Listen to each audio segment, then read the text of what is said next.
og her vi skal finde, hvilken stikbind og hvilken ledning går til hvad. Går vi der ved at kigge på diagram, så finder vi ud af, hvad hedder stikbindene, hvad er farverne og så videre. Så finder vi ud af bagefter, med at sætte, måske med at sætte en stik her, ind i ledning, eller igennem ledning, bagved den gummi, og så derind med sted, med metal, ind i der er en dybin, og så efter derind til batteri, så læser man forskellige volte, og så tænder man ting ind i. Hvis man tænder ting ind i, så stiger volten eller falder. Hvis de falder, så de falder. Men hvis de stiger, så det betyder, at det er det. At det betyder for eksempel, hvis det er 0 volt nu, og fordi den er slukket. Men hvis jeg tænder for, at vi skal træne 1, og så kommer det fra, det kommer volt på.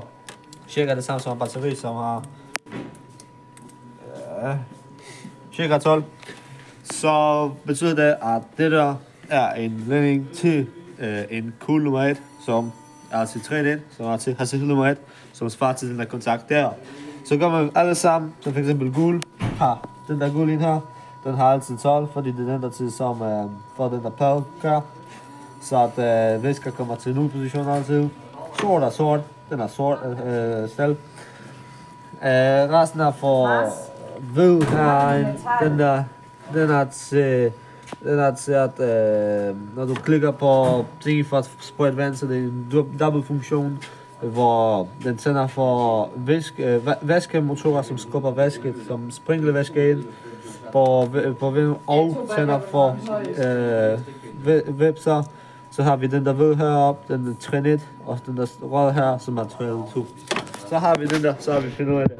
Hvis vi finder ud af, at hvis vi tænder trin 2, og så sker ikke noget, så ellers betyder det, at den der har dårlig forbindelse her, eller motor forkert. Hvis den har ikke strøm herinde, på den side her, og vi stikker et af, og så den stadigvæk har ikke strøm her, så går vi videre med på ledning, og så finder ud, hvor det river af. Fordi hvis du har ikke strøm på selve ledning, så du har ikke strøm i selve motor. Hvis du har ikke strøm i selve motor, så virker den ikke. Så går vi ned med ledninger, indtil vi finder, selvfølgelig går vi det med at kigge på diagram. Så for eksempel, hvis det var den der guld for eksempel, så går vi her, så går vi til kontakt, som er der en eller anden sted, og vi finder ved ud af. Fremad. Tak for i dag. Det var min læremetode af slik, bremsevæske og snore. Tak.